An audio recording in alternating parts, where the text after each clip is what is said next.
Hello बच्चों, welcome to the champ session 15 and आज theory revision class में topic is indefinite integration. तो let's start. Point 1, if df upon dx is equal to gx then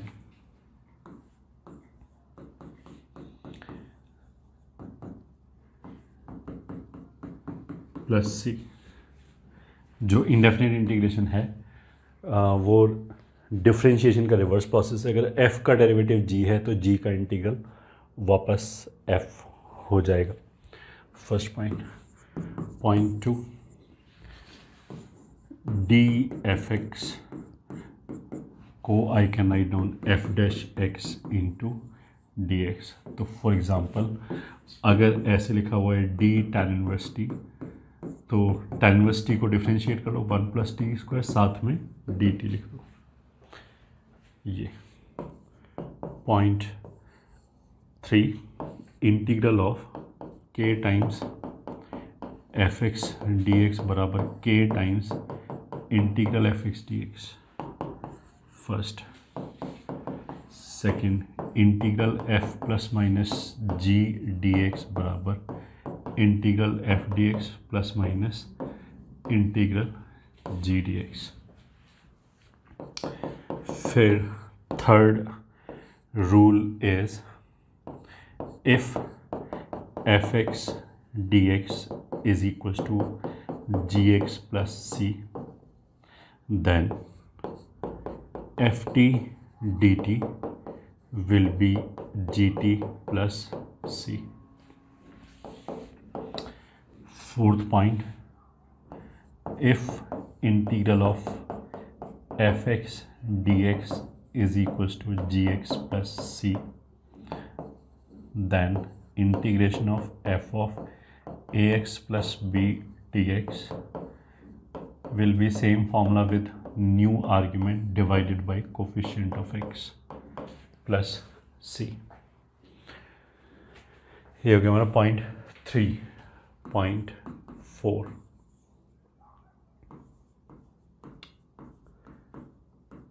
substitution. अगर f of g x g dash x into d x है और इसमें हम substitution कर दें, नया वेरिएबल टी लेके आ जाए, तो dgx will be dt, this will be g dash x dx, तो it will become ft dt। अब इसको इंटीग्रेट कर सकते हैं एंड होपफुली जो राइट हैंड साइड वाला इंटीग्रल है वो थोड़ा सा इजी पड़ेगा करने के लिए। तो सब्स्टिट्यूशन का पर्पस क्या है? Just to simplify the expression, try to simplify the integral।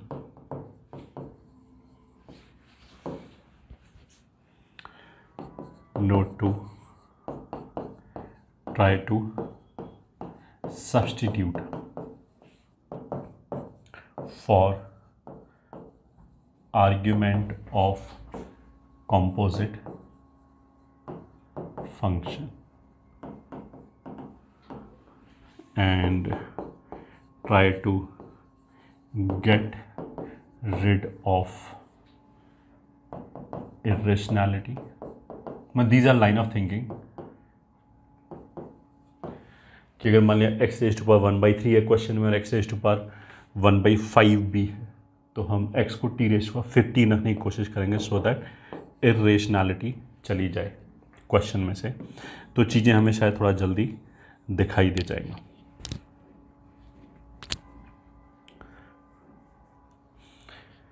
और इसके बाद क्या है? इफ़ एफ डैश, ये शॉर्टकट है, if F dash X is present with D X then in rest of the expression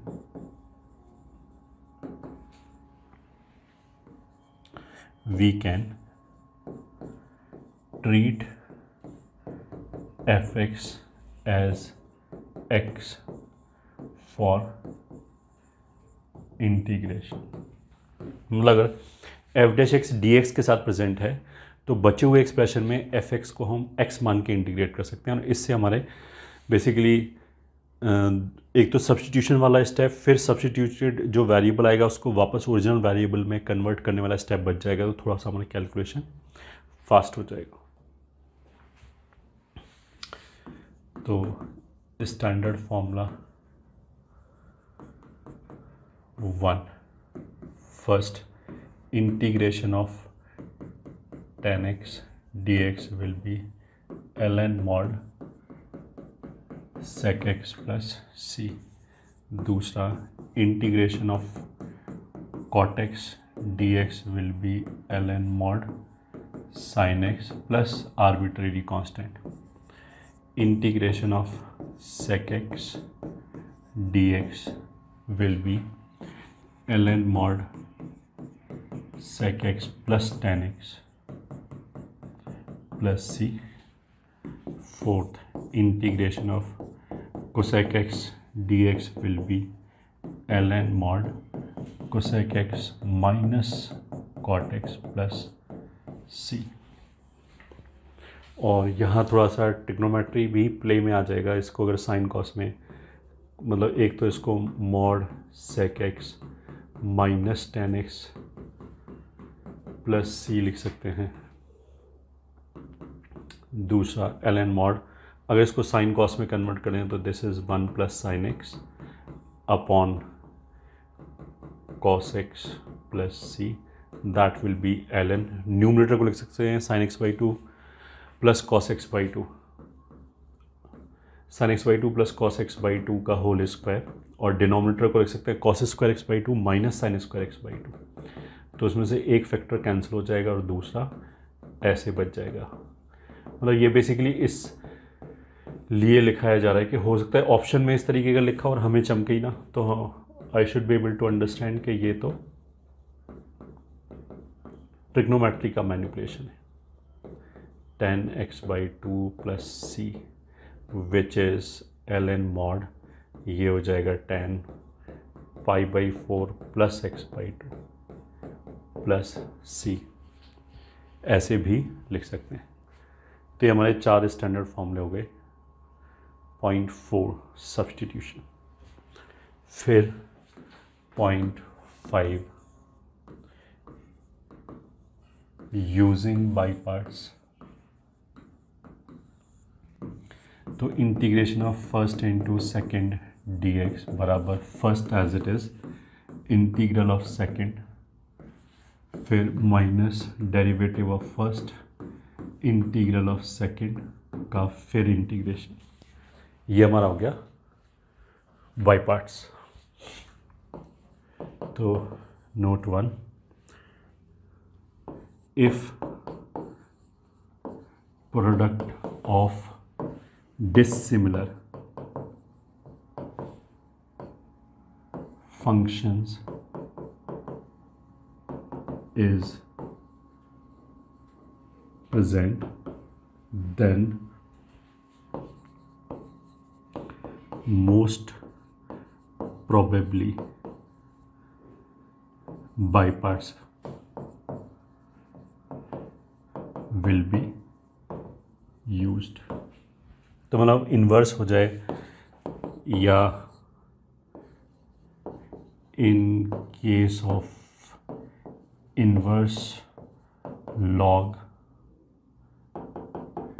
it may be used. मतलब these are lines of thinking. इसका मतलब ये नहीं कि ऐसे ही होगा, बट किसी भी फंक्शन में अगर इन्वर्स है और लॉग है और उसमें अगर माने डायरेक्टली सब्स्टिट्यूशन नहीं लग रहा है तो हो सकता है मोस्ट वाली बाई पार्ट्स लगेगा। फिर preference order for choice of first function, इसके लिए आइलेट रूल है। तो जो भी लेफ़्ट वाला फंक्शन होगा उसको फर्स्ट बोलेंगे, ठीक है। Again this is a thumb rule, this is not a mathematical rule, और ये काम कर जाता है काफ़ी जगह पे, इसलिए रूल बोल दिया, वैसे it is not a rule. मतलब ये तो लॉग अलजेब्रिक, तो अगर मान लीजिए कहीं फेल होता है तो कोई दिक्कत नहीं है, बिकॉज ये कोई रूल ही नहीं है। ये हो जाएगा ट्रिग्नोमेट्रिक, और ये हो जाएगा एक्सपोनेंशियल। ये हो गया हमारा नोट 3। नोट 4, एक तो ln x का इंटीग्रेशन याद रख लें, x ln x -1 plus c। फिर नोट 5, अगर मान लिया कोई फंक्शन ऐसा जिसमें बार बार बाई पार्ट्स लग रहा है, मतलब एक फंक्शन का हमें लगातार इंटीग्रल पता है, दूसरे का लगातार डेरिवेटिव पता है, तो f into g d x या first into second d x will be first as it is, दूसरे का इंटीग्रल माइनस फर्स्ट का डेरिवेटिव, दूसरे के इंटीग्रल का इंटीग्रल, फिर plus alternate plus minus sign है, फर्स्ट का डबल डेरिवेटिव और दूसरे के इंटीग्रल का इंटीग्रल एंड सो ऑन, ऐसे चल जाएगा। तो जैसे फॉर एग्ज़ाम्पल मान लिया अगर लिखा है X cube plus 5x² minus 7x into E raise to power 3x dx, तो इसमें ये सेकंड ये फर्स्ट, तो पहले बार में first function as it is और सेकंड का इंटीग्रल, तो E raise to power 3x/3 minus फिर पहले का derivative 3x² plus 10x minus 7 और दूसरे के इंटीग्रल का इंटीग्रल 9, फिर प्लस फिर डेरिवेटिव 6x प्लस 10 और 3x/27, फिर -6 into 3 raise to power 3x/81 plus c। इसके बाद इसका डेरिवेटिव 0 हो जाएगा। तो अगर ये ई रेज़ टू पावर 3x के साइन लिखा होता तो भी इसी तरह की चीज़ हो जाती, क्योंकि उसका लगातार हम इंटीग्रेशन लिख सकते हैं। तो ये हो गया हमारा ऑल अबाउट बाई पार्ट्स।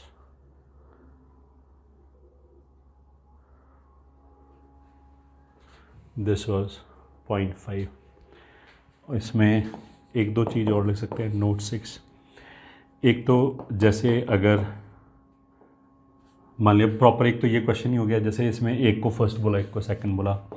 अगर मान लिया sine inverse x type question है, तो ये एक टाइप का क्वेश्चन है जिसमें हम एक ही फंक्शन है, तो इसमें साइन इनवर्स एक्स को फर्स्ट बोला, इसको सेकंड बोला, फिर आगे कर लिया। फिर एक टाइप ऑफ क्वेश्चन ऐसे भी आएंगे, स्पेशली सेक क्यूब एक्स, जिसमें हमने sec X into sec square X D X लिया और इसको सेकंड बोला, इसको फर्स्ट बोला और आगे जाके समथिंग और माइनस वापस आई आ जाएगा। ये एक दूसरे टाइप के क्वेश्चंस हो गए जो इसमें फ्रीक्वेंटली आएगा। और तीसरा तो अपना नॉर्मल है ही, जिसमें एक फंक्शन को फर्स्ट बोलेंगे और दूसरे को सेकंड बोलेंगे। This was point 5। फिर point 6, standard algebraic integrals। First, this is 1/2a ln mod x minus a upon x plus a plus c। फिर second dx upon a square minus x square। third dx upon x square plus A square. Fourth dx upon, फिर ये root के अंदर x square plus ए square. Fifth dx upon root के अंदर x square minus ए square. तो this will be 1/2a ln mod a plus x upon ये कोई भी नया फॉर्मूला नहीं, इसको पलट दो माइनस आ जाएगा, तो यही फॉर्मूला लिख सकते हैं। उस माइनस से इसको पलट लिया तो ऐसे आ गया। This can be written as 1/a tan inverse x upon a plus c. This will be ln mod x plus root x square plus a square plus c. This will be, ये भी कोई नया formula नहीं है। Fourth में अगर हम a square की जगह माइनस a स्क्वायर रख दें तो ये आ जाएगा plus root over X square minus a square plus c। फिर सिक्स्थ में dx upon root a square minus x square will be sine inverse x upon a plus C. Indefinite integration में ऐसा हो सकता है कि हमारा जो आंसर निकाला है वो मैच ना हो, तो ऐसा हो सकता है डिफरेंट फॉर्म में लिखा हो आंसर, आंसर तो सेम ही रहेगा। स्पेशली जो इन्वर्स फंक्शन है वो एक दूसरे में कन्वर्ट हो जाते हैं, ट्रिग्नोमेट्रिक फंक्शंस में फॉर्मूले लग सकते हैं, तो उसका भी हमें ध्यान रखना पड़ेगा। तो जैसे ये साइन इनवर्स लिखा है, इसको minus cos inverse x upon a भी लिख सकते हैं। फिर यही तीन हो गए न्यूमरेटर में, एक्स स्क्वायर प्लस ए स्क्वायर, एट्थ हो गया रूट एक्स स्क्वायर माइनस ए स्क्वायर, नाइन्थ हो गया a square minus x square d x. तो इसमें x/2 and term as it is, सब जगह x/2 जो भी टर्म है वो एज इट इज़। फिर plus A square by 2 minus A square by 2 plus A square by 2। और जब ये वाला टर्म जो डिनोमिनेटर में था जब यहाँ, तो जो भी साथ में टर्म था वो आ जाएगा। तो इसमें साइन इनवर्स x अपॉन ए प्लस सी हो गया। इसके केस में लॉग वाला टर्म था तो इसके साथ लॉग आ जाएगा x प्लस सी, और यहाँ पे भी ln आ जाएगा प्लस सी। ये हो गया हमारा standard algebraic integral 0.6। 0.7 using partial fractions। तो अगर मान लिया ऐसे लिखा है P x upon x minus alpha का स्क्वायर एक्स माइनस बीटा का क्यूब, और मान लिया यहाँ एक क्वाड्रेटिक लिखा है, वैसे इसकी ज़रूरत कभी पड़ेगी नहीं वरना क्वेश्चन बहुत लेंथी हो जाएगा, और इसका d नेगेटिव है। अगर d पॉजिटिव होगा तब तो हम इसको सीधा सीधा फ्रैक्टराइज ही करके लीनियर के फॉर्म में लिख लेंगे, ये ठीक है। And degree of numerator is less than degree of denominator. तो फिर हम इसको पार्शियल फॉर्म में ब्रेक कर सकते हैं। कैसे कर सकते हैं? अगर डिग्री ऑफ न्यूमरेटर ज़्यादा होगी तो फिर ऑफकोर्स डिवाइड करके कोशेंट को बाहर निकाल दो, रिमाइंडर अपॉन ये वाली जो चीज़ है उसके ऊपर पार्शियल फ्रैक्शन लगा सकते हैं। पार्शियल फ्रैक्शन लगाने का मतलब क्या है कि इसको छोटे बिट्स में ब्रेक करना ताकि इंटीग्रेट हो जाए आराम से।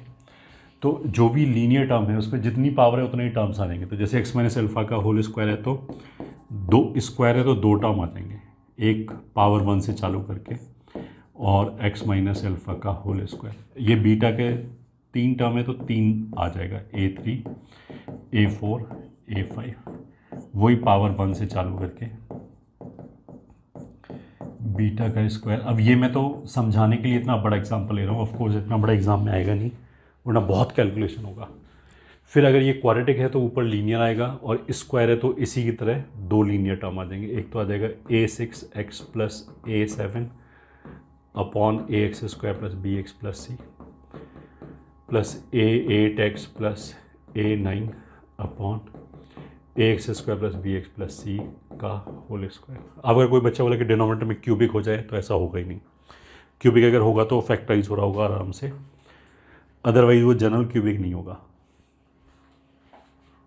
ठीक है। अब इन केस में क्या होगा, जो लीनियर का हाईएस्ट वाला कोफिशिएंट है, जैसे एक्स माइनस अल्फ़ा के 2 टर्म है तो ये हाईएस्ट वाला जो पावर है वो उसका जो कोफिशिएंट है A2 वो डायरेक्टली निकल आएगा लेफ्ट हैंड साइड में एक्स माइनस अल्फ़ा का होल स्क्वायर मल्टीप्लाई किया, मल्टीप्लाई करने का मतलब क्या, ये हट गया, अब जो बचा उसमें एक्स बराबर अल्फ़ा रख दिया ना, ये नहीं कि अल्फ़ा रखें जीरो हो जाएगा, अगर ये जीरो होगा तो फिर ये भी तो इन्फिनिटी हो जाएगा क्योंकि इसके डिनोमिनेटर में। तो ये मल्टीप्लाई करने का मतलब क्या है कि डिनोमिनेटर से ये हटाने के बाद फिर अल्फ़ा रख दिया।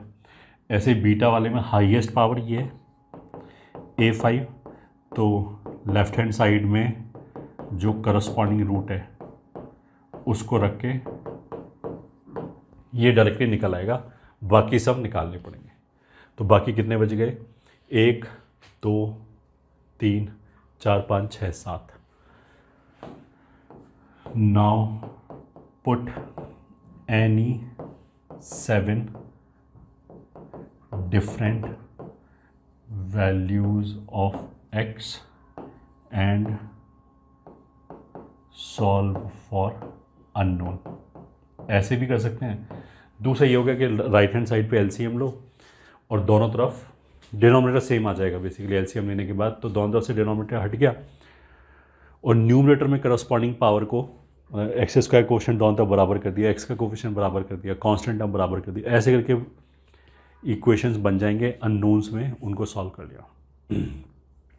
आईटी जेई के पॉइंट ऑफ व्यू से इतना कॉम्प्लिकेटेड एंड लेंथी आएगा नहीं, उसमें बस ऐसे 1-2 फैक्टर लिखे होंगे, अगर आएगा भी तो वो हमारा बहुत जल्दी कैलकुलेट हो जाएगा, तो you need not to worry about it. फिर पॉइंट 8 स्टैंडर्ड ट्रिग्नोमेट्रिक सब्स्टिट्यूशन।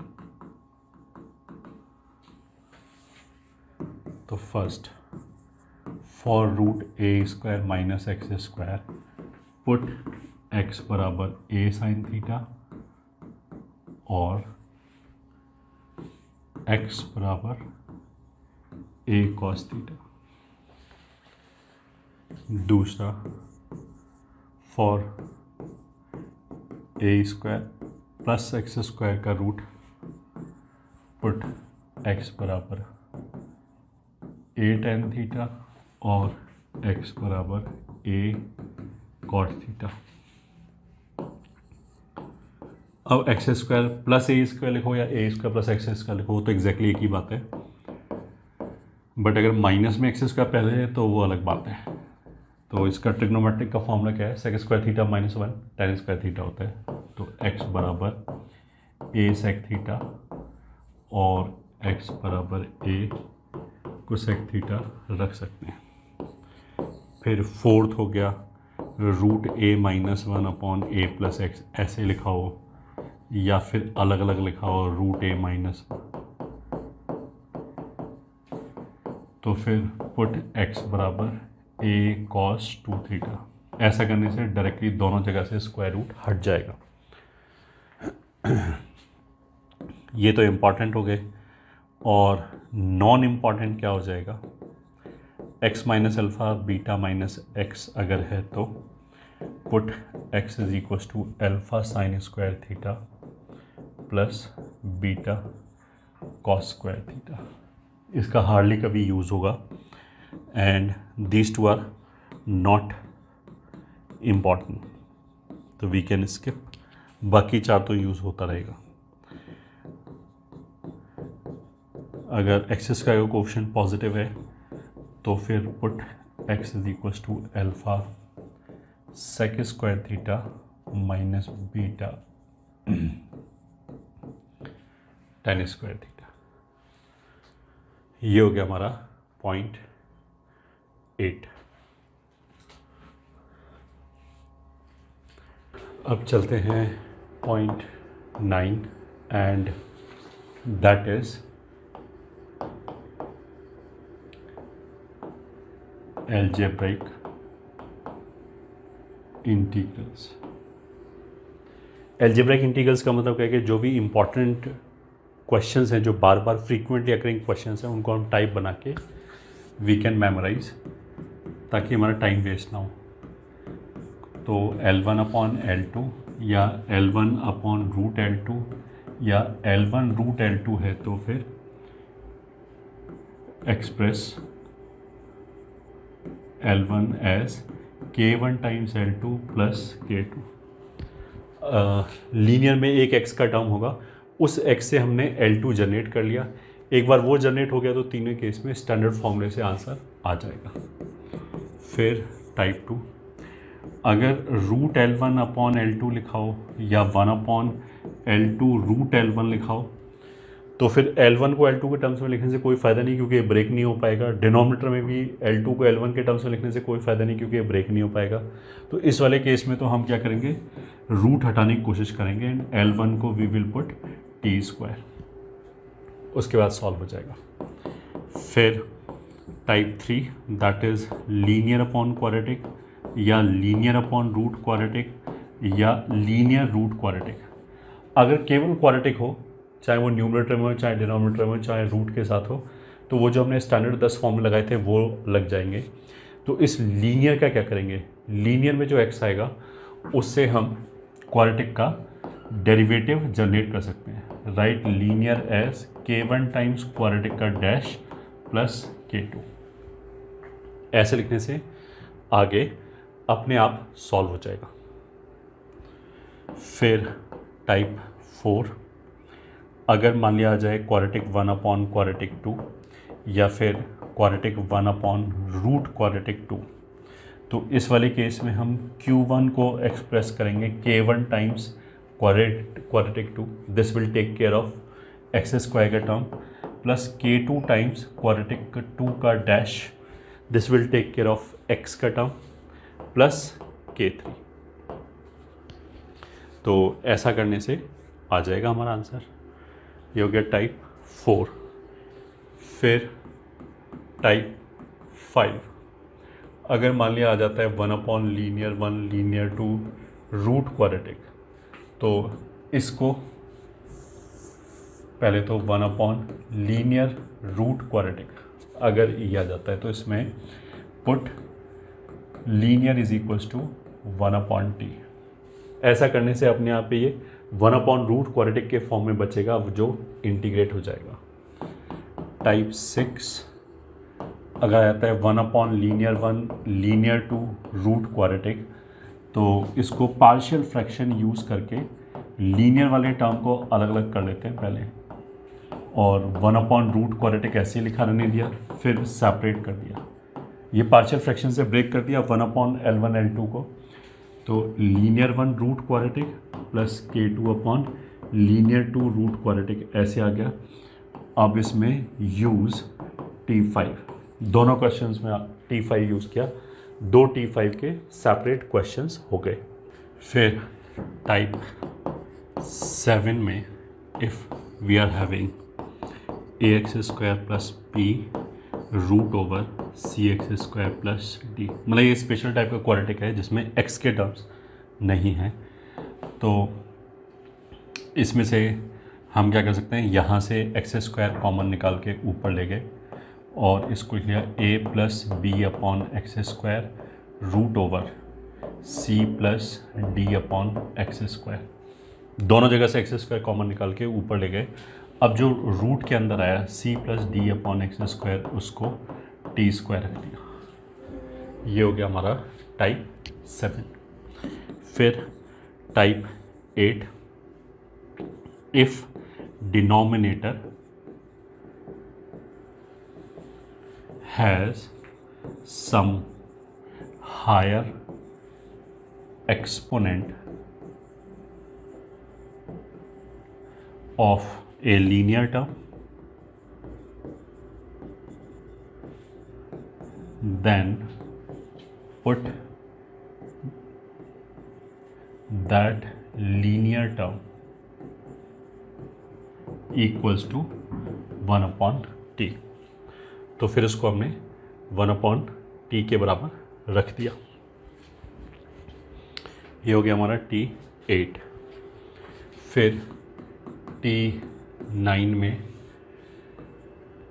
अगर 2 लीनियर टर्म हैं तो लीनियर 1 अपॉन लीनियर 2 का derivative will be constant times upon linear 2 का स्क्वायर। एक तो ये हो गया, और if 2 linear terms are involved, then try linear 1 upon linear 2 is equals to t, और linear upon linear का डेरिवेटिव k upon linear 2 का होल स्क्वायर होता है। फिर टाइप 10, अगर कुछ ऐसे लिखा है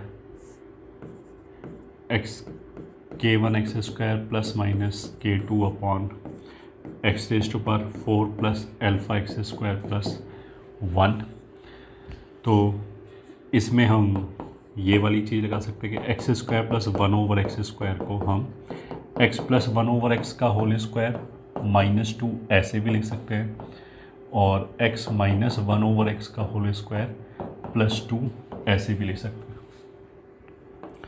दूसरा, x प्लस 1 ओवर x का derivative 1 minus 1 upon x square होगा। तीसरा, x माइनस 1 ओवर x का derivative 1 plus 1 upon x square होगा। फोर्थ, अगर हमारे पास 1 है तो डेरिवेटिव बनाने के लिए हम ऐसे लिख सकते हैं, half of 1 minus 1 upon x square. Fifth, अगर हमारे पास एक्स स्क्वायर है तो half of 1 plus 1 upon x square minus half of 1 minus 1 upon x square. ऐसे बना के हम डेरिवेटिव की फॉर्म में लिख सकते हैं। फिर T11,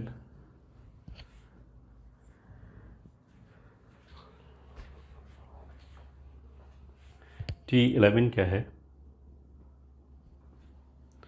एक तो x plus root x square plus ए स्क्वायर अगर इन्वॉल्व है, अगर ये इन्वॉल्व है तो x plus root x square plus ए स्क्वायर को हम t बोल सकते हैं। अब x को उधर ले आके स्क्वायरिंग कर दिया तो एक्स स्क्वायर प्लस ए स्क्वायर बराबर T square plus X square minus 2tx। यहाँ से एक्स स्क्वायर कैंसिल हो गया, तो यहाँ से x can be written as T square minus A square upon 2t, ऐसे करके लिखा जा सकता है। और एक दूसरा क्या है कि अगर algebraic upon some other algebraic लिखा है, एल्जेब्राइक 2, तो हम ऐसे करते हैं, डिनोमिनेटर में से कुछ निकाल के न्यूमरेटर में ले गए और फिर हमने एफ डैश बनाने का सोचा। मतलब डिनोमिनेटर से कुछ निकाल के न्यूमरेटर में ले गए, फिर हमने देखा कि जो डिनोमिनेटर में उसका डेरिवेटिव ऊपर है क्या, ये ठीक है। तो ये भी एक काफ़ी फ्रीक्वेंटली अकरिंग पैटर्न है, shift some exponent in numerator and C F and F dash pair. जैसे बहुत सिंपल एग्जांपल हो गया, अगर मान लिया हमने लिखा X raise to power 8 plus 9 dx, ये हो गया। अब यहाँ से हम एक्स रेज टू पावर 8 निकाल के अगर ऊपर एक्स रेज टू पावर 9 ले जाएं तो ये 1 plus 9 upon X raise to power 8 dx हो गया। तो अगर ये f है तो ये f डैश की फॉर्म में आ जाएगा। तो ये हमारे कुछ हो गए algebraic integrals.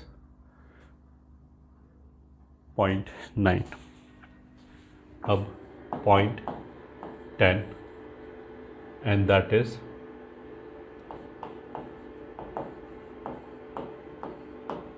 Trigonometric integrals.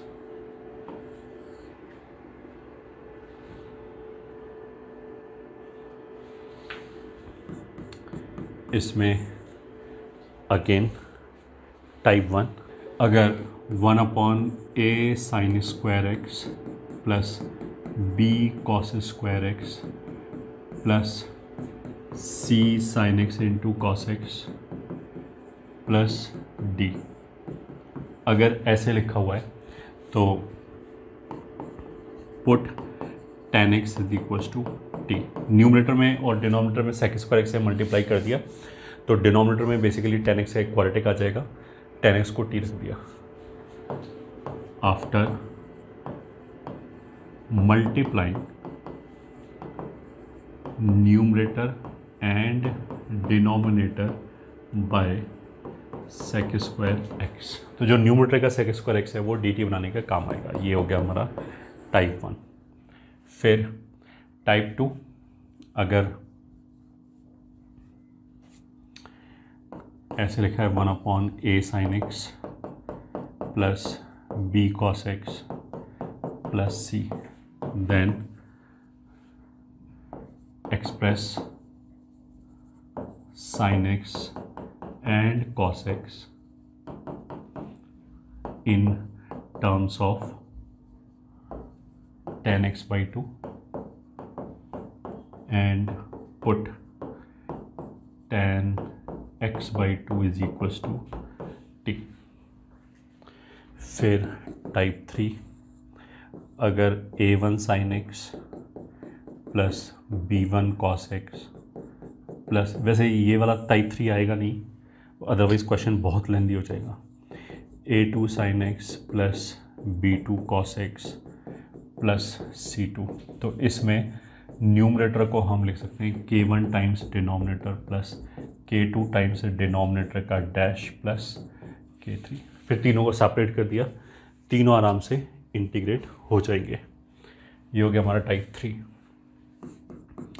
Type 4 में क्या है, अगर sin x की power n into cos x की पावर m हो जाए, जहाँ पे m और n क्या है, होल नंबर्स, तो फिर फर्स्ट इफ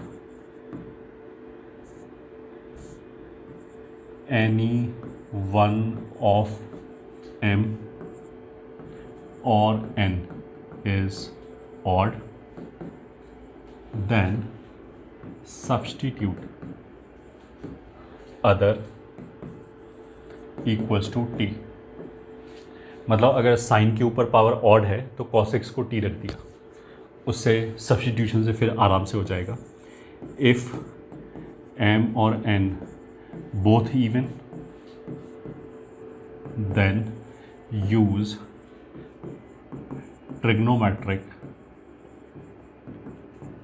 आइडेंटिटीज। मतलब लाइक cos 2a या फिर cos x into cos a into sine b formula etcetera.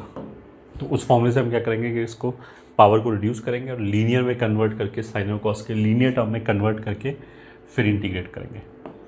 ये हो गया टाइप 5। अगर tan x पे पावर n है फर्स्ट, तो इसमें से हम क्या करेंगे, tan n माइनस 2x, एक tan स्क्वायर x निकाला और उसको लिख लिया sec स्क्वायर x माइनस 1 और फिर सेपरेट कर दिया into sec square x minus tan x raise to power n minus 2। तो इसमें तो सेम प्रोसेस रिपीट कर दो, क्योंकि ये भी tan की कोई पावर ही आ गया, बस 2 कम आ गया और ये f डैश हो गया। तो इसमें सब्स्टिट्यूशन सेकंड, अगर tan x raise to power n into sec x raise to power m ऐसे लिखा हुआ है, जहाँ पे m और n नेचुरल नंबर है, तो फिर हम क्या क्या करेंगे, सबसे पहले case 1 try tan x is equal to T. tan x is equal to T का मतलब क्या है कि अगर sec की पावर इवन है तो ये काम कर जाएगा, क्योंकि tan x बराबर टी रखने के लिए एक sec स्क्वायर चाहिए होगा। तो अगर sec की पावर इवन है तो sec स्क्वायर निकालने के बाद भी इवन पावर बचेगा, उसको tan में हम कन्वर्ट कर सकते हैं विदाउट स्क्वायर रूट। केस 2, अगर ये वाली चीज़ फेल हो जाए फिर try sec x is equal to T. तो sec x के डेरिवेटिव में एक sec इंटू tan चाहिए होगा। तो अगर tan का पावर ऑड है तो फिर ये वाला काम कर जाएगा, क्योंकि अगर मैंने sec x को t रखा तो sec x into ten x D T के लिए चाहिए होगा, तो टेन एक्स की अगर पावर ऑड है तो एक टेन उसमें से निकाल दिया, और जो बचा हुआ टेन है वो इवन पावर बचेगा, वो हमारा सेक में कन्वर्ट हो जाएगा। अगर ये दोनों फेल हो जाए then only use by parts. फिर ये क्वेश्चन काफ़ी लेंदी हो जाएगा। फिर ये ऐसे हो जाएगा आई बराबर, मतलब इंटीग्रेशन को आई माना, बाई पार्ट लगाया, और आगे जाके फिर वापस आई के टर्म्स में आ जाएगा राइट हैंड साइड। तो इस वाली फॉर्मेट का क्वेश्चन बन जाएगा। ये हो गया हमारा टाइप 5। फिर टाइप 6, अगर tan का प्रोडक्ट लिखा हो तो tan A tan B into tan A plus B will be equals to tan A plus B minus tan A minus tan B। ठीक है, तो अगर tan का प्रोडक्ट लिखा हो, 2 tan का प्रोडक्ट लिखा हो, 3 tan का प्रोडक्ट लिखा हो, हमें ये वाला फॉर्मूला याद आ जाना चाहिए। मोस्ट प्रोबेबली इससे हो जाएगा। अगर 2 tan का प्रोडक्ट लिखा है और उनका सम कांस्टेंट है तो तीसरे वाला जो tan है वो हम अपनी तरफ से ले आएंगे। अगर 2 tan का प्रोडक्ट लिखा है और उनका डिफरेंस कांस्टेंट है तो जैसे इन दोनों का डिफरेंस तीसरा ये हो जाएगा, तो फिर हम tan a को अपनी तरफ से मल्टीप्लाई करके ले आएंगे। ये हो जाएगा हमारा type 6। Type 7, if trigonometric ratios have negative or fractional exponents, then try tan x is equals to t। मतलब पूरे में से एक sec स्क्वायर x बाहर निकाला, फिर देखा कि बचे हुए को tan में कन्वर्ट कर सकते हैं या नहीं कर सकते। अब दिस मे और may not work, this is just a line of thinking. फिर टाइप 8, साइन 2x से रिलेटेड क्वेश्चन। साइन 2x जो है वो हम साइन प्लस कॉस का होल स्क्वायर माइनस 1 ऐसे भी लिख सकते हैं, या 1 माइनस साइन माइनस कॉस का होल स्क्वायर ऐसे भी लिख सकते हैं। First, second, sine x plus cos x का derivative, cos x minus sine x होगा। फिर तीसरा, sine x minus cos x का derivative, cos x plus sine x होगा। ये पॉइंट हो गया। फिर अगर केवल एक साइन अवेलेबल हो तो उसको हम ऐसे लिख सकते हैं, half sine plus cos plus half sine minus cos. या फिर अगर केवल कॉस एक्स अवेलेबल है तो डेरिवेटिव बनाने के लिए उसको हम लिख सकते हैं sine plus cos minus half sine minus cos. ये हो गया हमारा टाइप 8। टाइप 9, ट्रिग्नोमेट्री में और क्या हो जाएगा, अगर ये लिखा है मान लिया p tan square x plus Q, या फिर root a sec square x plus Q, तो कुछ भी p tan square x plus Q को पहले रैशनलाइज किया तो p tan square x plus Q upon root p tan square x plus Q. अब ऊपर वाले tan स्क्वायर को सेक स्क्वायर में कन्वर्ट कर दिया और इसको अलग कर दिया, sec square X upon root p tan square x plus Q, इसको अलग कर दिया, plus q1 times root p tan square x plus Q. तो इसमें तो सब्स्टिट्यूशन लग जाएगा, tan x को t रख दिया, इसमें भी सब्स्टिट्यूशन लग जाएगा क्योंकि इसको हम q1 cos x upon root alpha plus beta sine square X इस फॉर्म में लिख सकते हैं, और वहाँ से हमने साइन एक्स को टी रख दिया। ये आ जाएगा हमारा टाइप 10 की sec X plus tan X का जो डेरिवेटिव है वो बेसिकली कितना हो जाएगा, sec into 10 plus sec square. तो इसमें से अगर sec कॉमन ले लिया तो tan x plus sec x, एक तो ये आ गया। दूसरा, अगर हमने sec x plus tan x को t रखा तो फिर sec x minus tan x will become 1/t। अब इन दोनों को अगर हम जोड़ दें तो sec x की वैल्यू निकाल सकते हैं half of t plus 1/t, और अगर इसको घटा दें तो tan x की वैल्यू निकाल सकते हैं half of t minus 1/t। तो कहीं पे भी sec और tan दिखाई दे तो that is also frequently occurring pattern, तो ये वाली चीज़ हम लगा सकते हैं। So this was all about trigonometrics of integrals. फिर पॉइंट 11, मेकिंग एग्जैक्ट डेरिवेटिव। कहीं कहीं ऐसे हो सकता है कि दो इंटीग्रल दे रखे और वो इंडिविजुअली इंटीग्रेट नहीं हो रहा है, बट दोनों मिला के इंटीग्रेट हो सकता है। तो e raise to power x f plus f dash का अगर इंटीग्रल है तो that is nothing but e raise to power x into f plus C. Of course इसका जनरल फॉर्म ये है f डैश g plus g dash f times dx बराबर f into G plus C. तो अगर ये मान लिया हमें डायरेक्टली ना पता लग रहा हो कि एफ डैश जी और जी डैश एफ की फॉर्म में, तो हम ऐसे इस पर एक इंटीग्रल को ऐसे ही छोड़ दिया, कुछ नहीं किया उसके साथ, पहले वाले में बाई पार्ट लगाया एंड होपफुली जो दूसरा इंटीग्रल छोड़ दिया उसका नेगेटिव जनरेट हो जाएगा। और ये ऐसा भी हो सकता है कि 2 बार बाई पार्ट लगाना पड़े तब उसका नेगेटिव जनरेट होगा। मतलब अगर ये इससे 2 डेरिवेटिव दूर है तो E raise to power ji x into G dash X F x plus F dash X अगर ये लिखा है तो इसी का जनरलाइज वर्जन हो गया e raise to power ji x into f x plus c आ जाएगा। फोर्थ, अगर इसमें g की वैल्यू मान लिया x हो जाए तो x into f dash x plus f x D x, this will be x into f x plus c. ये हो गया हमारा point 11। Point 12, forcing integrands using by parts। अगर मान लिया कुछ ऐसे लिखा है एफ एक्स अपॉन यहाँ पे जी एक्स का कोई हायर पावर लिखा है, मान लिया आर डी एक्स, तो इसको कम करने के लिए इंटीग्रेट होना चाहिए। अब इंटीग्रेट डायरेक्टली तो हो नहीं पाएगा, तो हमने क्या किया, ज़बरदस्ती इसका डेरिवेटिव जनरेट कर लिया,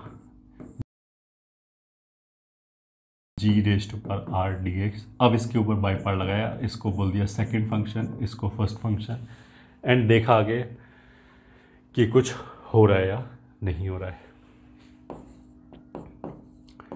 point 13 is reduction formula. Reduction formula का मतलब क्या है कि अगर एक ही जैसा प्रोसेस हमें बार बार करना हो तो फिर हम ऐसे बोल सकते हैं कि क्वेश्चन में कुछ भी तरह की कोई पावर हो, कोई कोफिशिएंट हो, उसको हम आई एन के फॉर्म में लिख दिया और इसको हम we will try to express in terms of I N minus 1 या फिर आई एन प्लस 1 या फिर I N minus 2, and most of the time by parts will be use. मतलब ऐसा ज़रूरी नहीं है बट काफ़ी टाइम पे by parts will be used, ठीक है। Most of the times by parts will be used. Reduction फॉर्मूले का मतलब क्या है कि सेम ही प्रोसेस अगर बार बार लगाया जा रहा है तो हमने एक जनरल फॉर्मूला डिराइव कर लिया, फिर उसी फॉर्मूले से हम लगातार क्वेश्चन पूरा सॉल्व कर सकते हैं।